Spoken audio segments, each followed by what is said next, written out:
Hola mi gente, MsMalcolmHughes here. Welcome back. Today we are going to discuss the books that I am most anticipating this year. New releases, we're going to do my top 3. But before we get into my top 3 most anticipated books of 2023, I am going to do 2 honorable mentions. The first honorable mention is Black Candle Women by Diane Marie Brown. This book is coming out February 23rd. I'll give a brief synopsis. It says, a warm and wry family drama with a magical twist about 4 generations of Black women living under one roof and the family curse that stems back to a voodoo shop in 1950s New Orleans. That seems like something I'd be really into. Love the historical aspect of the paranormal with Black women and legacy, voodoo, hoodoo, root workers, all of that right up my alley, so I'm really looking forward to that one. My second honorable mention is The Evidence of Things Not Seen by James Baldwin is actually a re-release, and that actually comes out January 17th. So looking forward to that one as well. Brief overview. Over 22 months between 1979 and 1981, nearly 24 children were unspeakably murdered in Atlanta despite national attention and outcry. They were all Black. James Baldwin investigated these murders, the Black administration in Atlanta, and Wayne Williams, the Black man tried for the crimes. Because there was only evidence to convict Williams for the murders of 2 men, the children's cases were closed, offering no justice to the families or the country. Baldwin's incisive analysis implicates the failures of integration as the guilt party arguing, there could be no more devastating proof of this assault than the slaughter of the children. So definitely looking forward to picking that one up as well. I just believe that James Baldwin is a voice that resonates across time and space.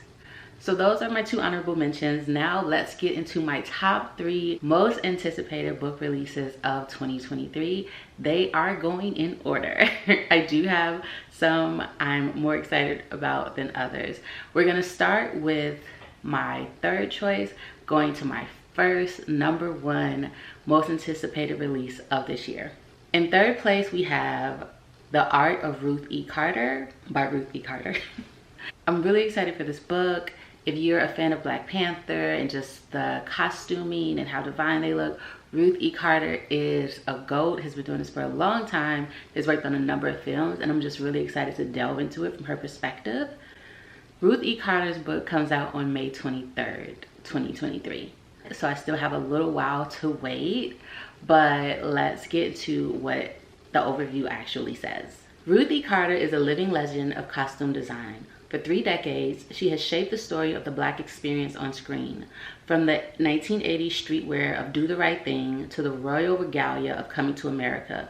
Her work on Marvel's Black Panther not only brought Afrofuturism to the mainstream, but also made her the first Black winner of an Oscar in costume design.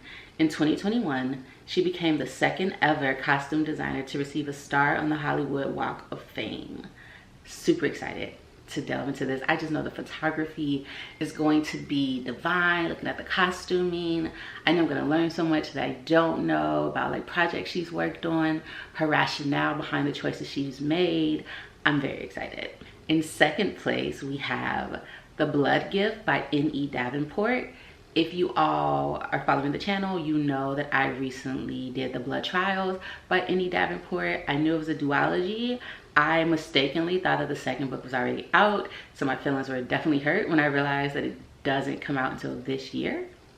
But we're in 2023 now, so I don't have much longer to wait. This book is coming out on May 11th, 2023. Kind of a birthday. It's like right after my birthday. My birthday is May 6th, so I'm super excited. It'll be like a birthday present to myself. All right, let's get into the description. In this stunning conclusion to the Blood Gift duology, Akenna and her rogue cohort must outrun bounty hunters, their former comrades, and a megalomaniacal demigod if they hope to save the world from the oppression that threatens every side. Since discovering the treachery of Marin's tribunal council and revealing her blood gift to save her Praetorian squad, Akenna has become a fugitive with a colossal bounty on her head. Yet somehow, that's the least of her worries. Her grandfather's longtime allies refuse to help, and the Blood Emperor's warlord is tracking her. She's also struggling to control the enormous power she was granted by the goddess of blood rights, and it comes to terms with the promises she made to get it. Amidst all of this, the Blood Emperor rages a full-scale invasion against Marin and leaves a trail of death in his wake. As the horrors increase, McKenna and her team realize they must end the Blood Emperor to end the war. But the price to do so is steep and has planet-shattering consequences. The price to do nothing, though, is annihilation. War has erupted, alliances are fracturing, and McKenna is torn between her loyalties, her desires for revenge, and the power threatening to consume her. With the world aflame, only one thing is certain: blood will be spilled. I feel that deeply. Like, I just got chills from reading that. Super duper excited to just see where McKenna ends up and how everything comes together. So definitely looking forward to that in May. Number 1 on the list, but never ever least, it's like a drum roll,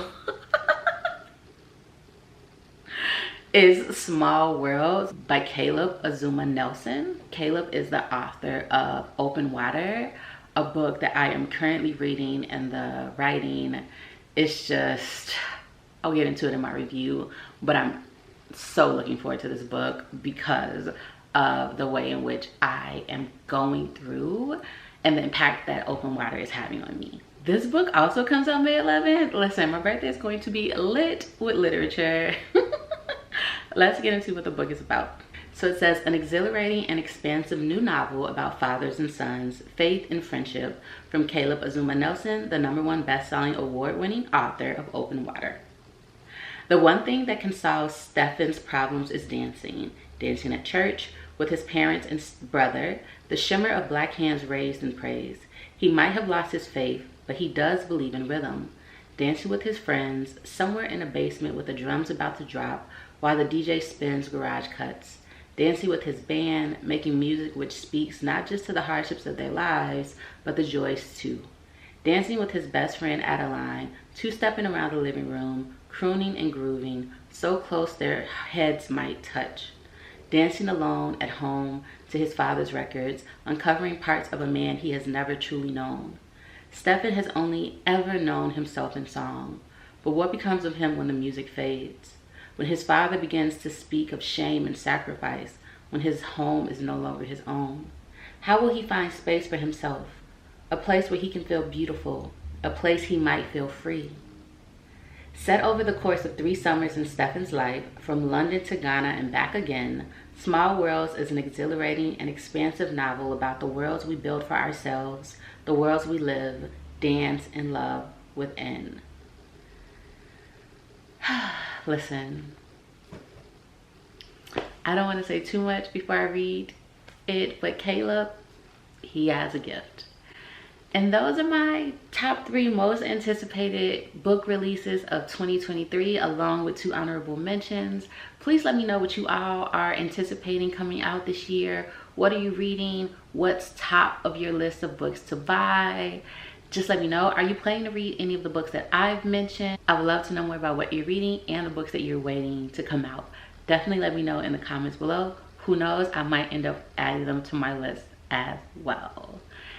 As always, I am MsMalcolmHughes, one who believes that books are sometimes better than people. Until the next one, please remember to give time, to be kind to each other, and to have the best day of your life on purpose. Peace, odabo, adios, ciao.